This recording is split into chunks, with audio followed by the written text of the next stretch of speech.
Assalamualaikum warahmatullahi wabarakatuh. Sebelumnya saya mengucapkan terima kasih kepada Bapak Ronawan Juniatmoko SPD MSI selaku dosen pengampu mata kuliah Statistika kelas 2A Akuntansi Syariah Fakultas Ekonomi dan Bisnis Islam Universitas Islam Negeri Raden Mas Said Surakarta yang telah memberikan kesempatan kepada kelompok kami untuk presentasi. Saya juga mengucapkan terima kasih kepada teman-teman yang bersedia untuk menyimak video presentasi kami. Saya Adina Nur Hasanah dengan nomor induk mahasiswa 215221014 yang bertugas sebagai moderator pada presentasi kali ini, di mana kelompok kami akan membahas tentang populasi dan sampel serta metode penarikan sampel. Namun di sini saya tidak sendiri, saya ditemani oleh rekan-rekan saya. Yang pertama ada Sinta Umul Rosidah dengan NIM 215221015, kemudian Anissa Kurniawati dengan NIM 215221017, dan yang terakhir ada Salma Mazidah Nu'ma dengan NIM 215221019. Nah, dalam video ini kami akan membahas 4 pokok materi. Yang pertama, konsep dasar populasi yang akan saya sampaikan sendiri. Kemudian, yang kedua ada konsep dasar sampel yang akan disampaikan oleh Anissa. Yang ketiga ada teknik penarikan sampel yang akan disampaikan oleh Sinta. Dan yang terakhir ada teknik penentuan jumlah sampel yang diambil yang akan disampaikan oleh Salma. Langsung saja kita masuk ke materi pertama, yaitu konsep dasar populasi. Populasi adalah wilayah generalisasi yang terdiri atas objek atau subjek yang mempunyai kuantitas dan karakteristik tertentu yang ditetapkan oleh peneliti untuk dipelajari, kemudian ditarik kesimpulannya. Populasi dapat berupa orang dan benda-benda alam yang lain. Populasi berhubungan dengan data, bukan manusianya. Jika manusia memberikan suatu data, maka ukuran populasi sama dengan banyaknya manusia. Kemudian dalam populasi ada populasi finit dan populasi infinit. Populasi finit adalah sejumlah populasi yang dengan jumlah individu tertentu. Sebagai contoh adalah jumlah petani dalam suatu desa. Kemudian populasi infinit adalah populasi yang jumlahnya tidak terbatas atau tidak terhingga. Sebagai contoh adalah jumlah lemparan mata dadu yang dilakukan terus-menerus. Nah, populasi dapat dibedakan menjadi populasi terbatas dan populasi tak terbatas. Populasi terbatas atau populasi terhingga, yakni populasi yang memiliki batas kuantitatif secara jelas karena memiliki karakteristik yang terbatas. Misalnya, 5 juta orang guru SMA pada awal tahun 1985 dengan karakteristik masa kerja 2 tahun, lulusan program strata 1, dan yang lainnya. Kemudian, populasi tak terbatas atau populasi tak terhingga, yakni populasi yang tidak dapat ditemukan batas-batasnya, sehingga tidak dapat dinyatakan dalam bentuk jumlah secara kuantitatif. Misalnya, guru di Indonesia yang berarti jumlahnya harus dihitung sejak guru pertama ada sampai sekarang dan yang akan datang. Dalam keadaan seperti itu, jumlahnya tidak dapat dihitung, hanya dapat digambarkan suatu jumlah objek secara kualitas dengan karakteristik yang bersifat umum, yaitu orang-orang dahulu, orang-orang sekarang, dan orang-orang yang akan datang. Populasi seperti ini juga disebut sebagai parameter. Selain itu, menurut Margono pada tahun 2004, populasi dapat dibedakan ke dalam populasi teoritis dan populasi yang tersedia. Populasi teoritis atau theoretical population, yakni sejumlah populasi yang batas-batasnya ditetapkan secara kualitatif. Kemudian, agar hasil penelitian berlaku juga bagi populasi yang lebih luas, maka ditetapkan terdiri dari guru berumur 25 tahun sampai dengan 40 tahun, program strata 1, jalur skripsi, dan lain-lain. Kemudian, populasi yang tersedia atau accessible population. yakni sejumlah populasi yang secara kuantitatif dapat dinyatakan dengan tegas. Misalnya, guru sebanyak 250 di Kota Bandung terdiri dari guru yang memiliki karakteristik yang telah ditetapkan dalam populasi teoritis. Selanjutnya, persoalan populasi penelitian harus dibedakan ke dalam sifat heterogen dan homogen. Populasi yang bersifat homogen yakni populasi yang unsur-unsurnya memiliki sifat yang sama, sehingga tidak perlu dipersoalkan jumlahnya secara kuantitatif. Misalnya, seorang dokter yang akan melihat golongan darah seseorang perlu mengambil satu tetes darah saja, tidak perlu mengambil satu botol darah, karena satu tetes darah dengan satu botol darah hasilnya akan sama saja. Kemudian populasi yang bersifat heterogen, yakni populasi yang unsur-unsurnya memiliki sifat atau keadaan yang bervariasi, sehingga perlu ditetapkan batas-batasnya baik secara kuantitatif maupun secara kualitatif. Penelitian di bidang sosial yang objeknya manusia atau gejala-gejala dalam kehidupan manusia menghadapi populasi yang heterogen. Nah, populasi penelitian terdiri dari populasi sampling dan populasi sasaran. Populasi sampling adalah keseluruhan objek yang diteliti. Populasi sasaran adalah populasi yang benar-benar dijadikan sumber data. Sebagai contoh, misalnya, kita akan meneliti bagaimana rata-rata tingkat prestasi akademik mahasiswa Fakultas Ekonomi dan Bisnis Islam UIN Raden Mas Said Surakarta, dan kita hanya akan memfokuskan penelitian kita pada mahasiswa yang aktif di lembaga-lembaga kemahasiswaan. Maka seluruh mahasiswa FEBI UIN Raden Mas Said Surakarta adalah populasi sampling, sedangkan seluruh mahasiswa yang aktif dalam kegiatan kemahasiswaan adalah populasi sasaran. Nah, konsep lainnya yang harus dipahami dan tidak boleh dikelirukan adalah jumlah populasi atau population numbers dan ukuran populasi atau population size. Jumlah populasi adalah banyaknya kategori populasi yang dijadikan objek penelitian yang dinotasikan dengan huruf K. Misalnya, ketika kita meneliti tingkat rata-rata prestasi akademik mahasiswa FEBI UIN Raden Mas Said Surakarta, maka jumlah populasinya adalah 1, yakni kategori mahasiswa. Sementara itu, jika kita meneliti sikap sivitas akademika FEBI UIN Raden Mas Said Surakarta terhadap kebijakan rektor dalam menaikkan biaya pendidikan, maka jumlah populasinya sebanyak kategori yang terkandung dalam konsep sivitas akademika. Misalnya, terdiri dari kategori mahasiswa, dosen, dan staf administrasi. Jadi, jumlah populasinya ada 3. Ukuran populasi adalah banyaknya unsur atau unit yang terkandung dalam sebuah kategori populasi tertentu yang dilambangkan dengan huruf N. Misalnya, ketika kita meneliti bagaimana rata-rata tingkat prestasi akademik mahasiswa FEBI UIN Surakarta, maka jumlah populasinya adalah 1 dan ukuran populasinya adalah 3.480 orang atau sesuai dengan jumlah mahasiswa yang terdaftar resmi di FEBI UIN Raden Mas Said Surakarta. Nah, jika kita menggunakan seluruh unsur populasi sebagai sumber data, maka penelitian kita disebut sensus.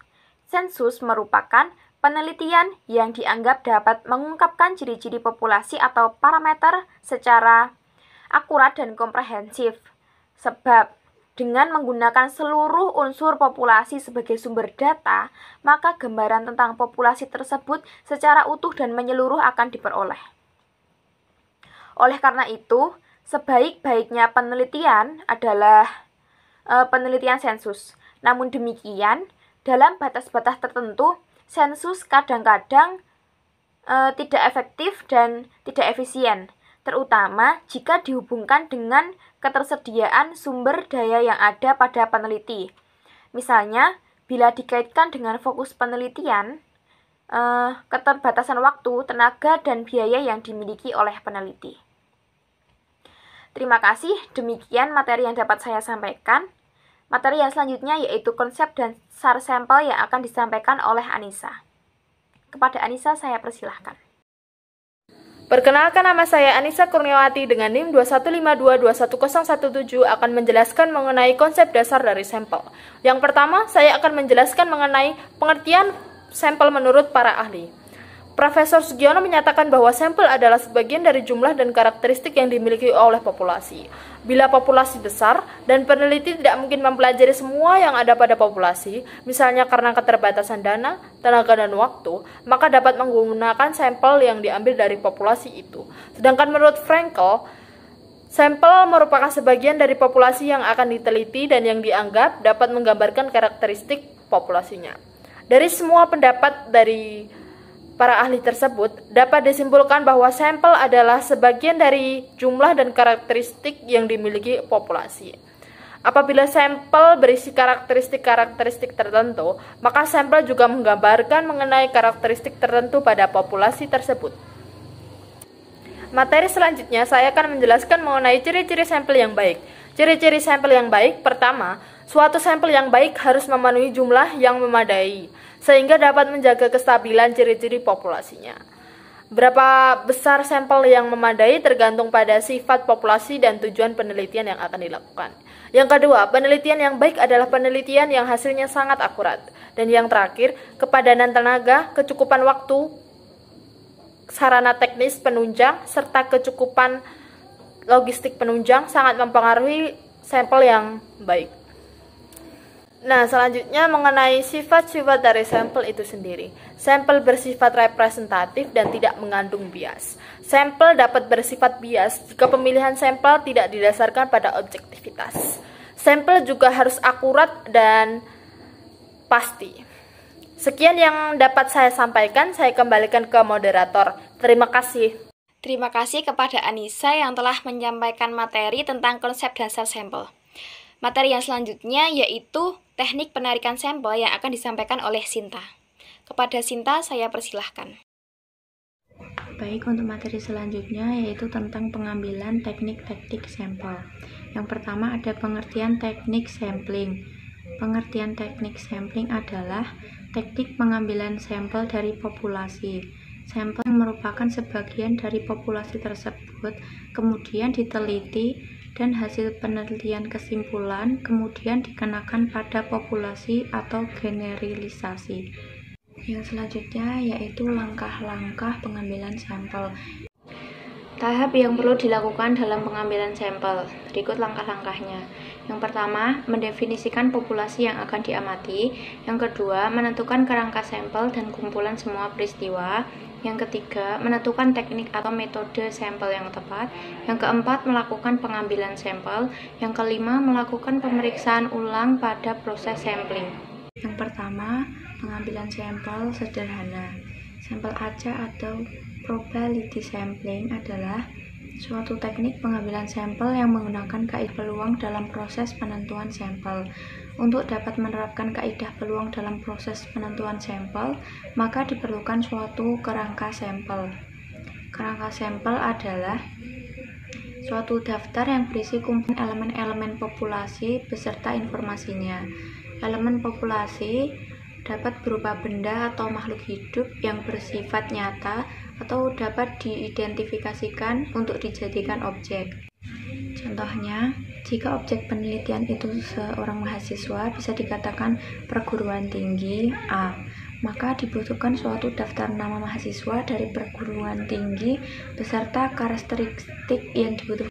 Selain nama karakteristik yang dibutuhkan, bisa berupa jenis kelamin, umur, tinggi badan, NIM, berat badan, nilai semester, dan lain sebagainya. Pada dasarnya, untuk menjaga agar peluang terpilihnya suatu sampel secara acak, maka digunakan tabel angka random untuk menentukan sampel pertama. Angka yang terpilih adalah angka dari salah satu elemen populasi yang sudah terdaftar pada kerangka sampel. Yang selanjutnya, untuk menentukan sampel akan terpilih menggunakan metode yang akan kita bahas di bawah ini. Langkah yang kedua ada pengambilan sampel acak sistematis. Pengambilan sampel acak sistematis adalah suatu metode pengambilan sampel di mana hanya unsur pertama saja yang sampel dipilih secara acak. Sedangkan unsur-unsur selanjutnya dipilih secara sistematis menurut pola tertentu, menghasilkan kesalahan sampling yang lebih kecil, disebabkan anggota sampel menyebarkan secara merata di seluruh provinsi. Ada pendapat bahwa pengambilan sampel dengan metode ini tidak acak, karena yang diambil secara acak unsur pertama saja, sedangkan unsur selanjutnya diurutkan beserta interval yang sudah tertentu dan tetap. Karena itu, untuk dapat mempergunakan metode ini harus dipenuhi beberapa syarat, yaitu yang pertama ada populasi harus besar, yang kedua harus tersedia daftar kerangka sampel, yang terakhir ada populasi harus bersifat homogen. Langkah selanjutnya yang ketiga adalah pengambilan sampel acak bersastra. Stratified random sampling adalah metode pengambilan sampel yang digunakan pada populasi yang memiliki susunan bertingkat atau berlapis. Teknik ini digunakan bila populasi memiliki anggota atau unsur yang tidak bersifat homogen dan bersastra secara proporsional, sehingga setiap sastra harus terwakili dalam sampel. Yang keempat ada pengambilan sampel acak berdasarkan area. Pengambilan sampel acak berdasarkan area atau cluster random sampling adalah salah satu metode pengambilan sampel yang digunakan di mana populasi tidak terdiri dari individu, melainkan terdiri dari kelompok individu atau cluster, sehingga unit yang terpilih menjadi sampel bukan individu namun kelompok individu yang telah tertera. Cluster sampel ini harus terpilih secara random dari populasi cluster tersebut. Langkah yang kelima yaitu area sampling atau sampel wilayah bertingkat atau multistage. Multistage sampling disebut juga sebagai teknik sampling acak bertingkat. Secara singkat, multistage sampling adalah penggunaan beberapa metode random sampling secara bersamaan dalam suatu penelitian secara efektif dan efisien. Dalam hal ini, salah satu kunci yang perlu diketahui adalah adanya beberapa metode sampling yang harus digunakan.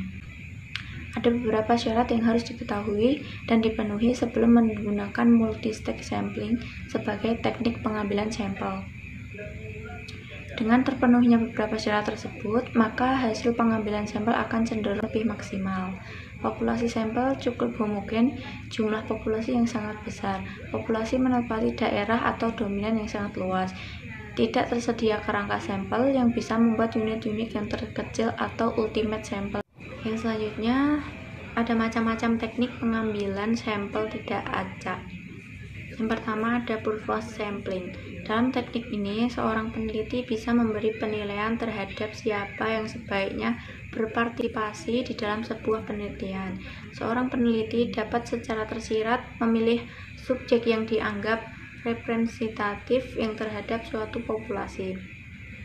Teknik pengambilan sampel jenis ini umumnya digunakan oleh media ketika meminta pendapat dari publik mengenai suatu hal. Media tersebut akan memilih siapa subjek yang dianggap dapat mewakili publik. Kelebihan dari purposive sampling yaitu waktu dan juga biaya yang digunakan lebih efektif. Sedangkan kelemahannya, ketika seorang peneliti salah memilih subjek yang direpresentatif. Yang kedua ada snowball sampling. Snowball sampling adalah metode pengambilan sampel yang peneliti terapkan ketika subjek sulit dilacak. Misalnya, akan sangat menantang untuk mensurvei orang-orang yang tidak memiliki perlindungan atau imigran ilegal. Dalam kasus seperti itu, menggunakan teori bola salju, penelitian dapat melacak beberapa kategori untuk mewawancarai dan mendapatkan hasil. Penelitian juga menerapkan metode pengambilan sampel ini dalam situasi di mana topiknya sangat sensitif dan tidak didiskusikan secara terbuka. Hal ini dilakukan secara terus-menerus sampai dengan terpenuhnya jumlah anggota sampel yang diinginkan oleh peneliti. Yang ketiga ada accidental sampling. Teknik pengambilan sampel ini bergantung pada kemudahan akses ke subjek seperti survei pelanggaran di mall atau orang yang lewat di jalan. Biasanya disebut sebagai convention sampling karena kemudahan penelitian dalam melakukan dan berhubungan dengan subjek. Peneliti hampir tidak memiliki kewenangan untuk memiliki elemen sampel, dan ini murni dilakukan berdasarkan kedekatan dan bukan keterwakilan. Metode pengambilan sampel non-probabilitas ini digunakan ketika ada batasan waktu dan biaya dalam mengumpulkan umpan balik. Dalam situasi di mana terdapat keterbatasan sumber daya, seperti pada tahap awal penelitian, digunakan convention sampling. Yang keempat, ada quota sampling. Apabila ingin menggunakan metode quota sampling, maka seorang peneliti harus menetapkan standar sebelumnya, sehingga ia bisa memiliki sampel yang akan digunakan untuk merepresentasikan populasi. Proporsi dari karakteristik yang ada dalam sampel harus sama dengan populasi yang ada. Kelebihan dari pengambilan menurut jumlah ini adalah praktis, karena jumlah suci digunakan sebagai sampel.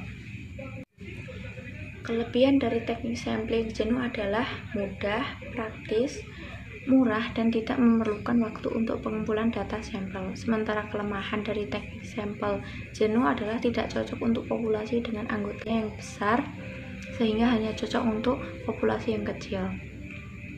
Yang keenam, ada sampling sistematis atau systematic sampling.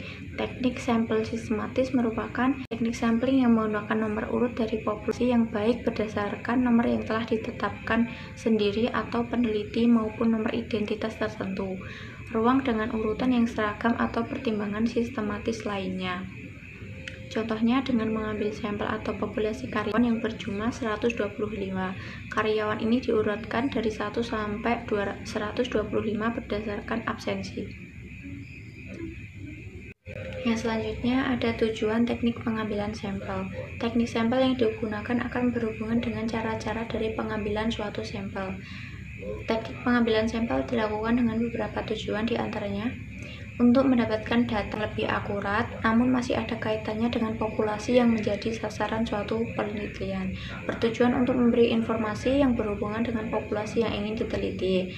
Dapat dijadikan sebagai pedoman atau acuan di dalam pengambilan suatu keputusan. Dari penjelasan di atas dapat disimpulkan bahwa teknik sampel dibentuk beberapa cara untuk menentukan sampel yang jumlahnya sesuai dengan ukuran sampel yang akan dijadikan sumber data penelitian.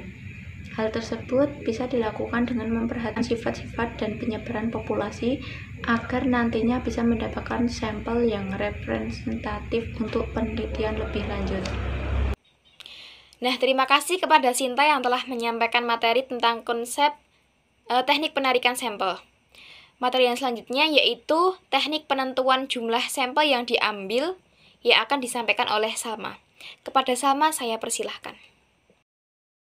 Baik, materi mengenai teknik-teknik penentuan jumlah sampel yang diambil akan dijelaskan oleh saya sendiri. Gay dan Dale tahun 1992 menyebutkan untuk penelitian deskriptif sampelnya 10% dari populasi. Penelitian korelasional paling sedikit 36 populasi.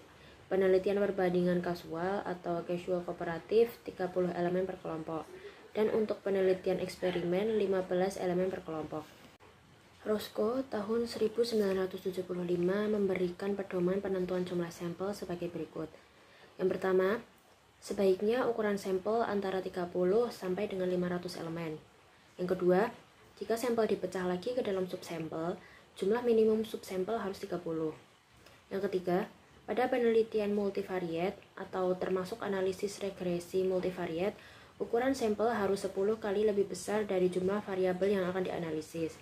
Misalnya, apabila variabel independen sebanyak 3 dan variabel dependen sebanyak 2, maka ukuran sampel yang digunakan sebanyak 50 sampel. Yang keempat, untuk penelitian eksperimen yang sederhana, dengan pengendalian yang ketat, ukuran sampel bisa antara 10 sampai dengan 20.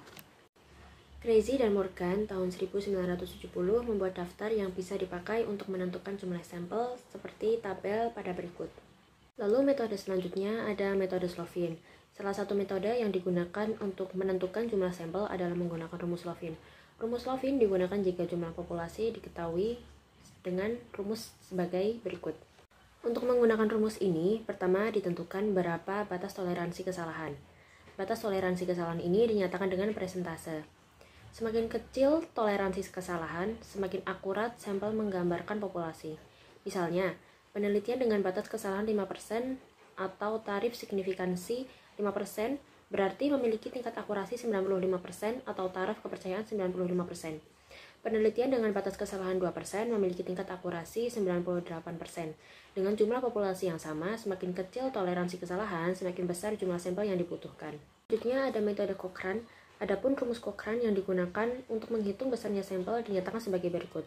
Sekian yang dapat saya sampaikan, selanjutnya saya kembalikan ke moderator. Ya, terima kasih kepada Salma yang telah menyampaikan materi tentang teknik penentuan jumlah sampel yang diambil. Ya, sekian materi yang dapat kami sampaikan. Terima kasih telah menyimak video kami dari awal sampai akhir. Semoga bermanfaat. Kami juga meminta maaf apabila ada kekeliruan. Jangan lupa like, komen, dan subscribe akun kelas kami. Terima kasih. Wassalamualaikum warahmatullahi wabarakatuh.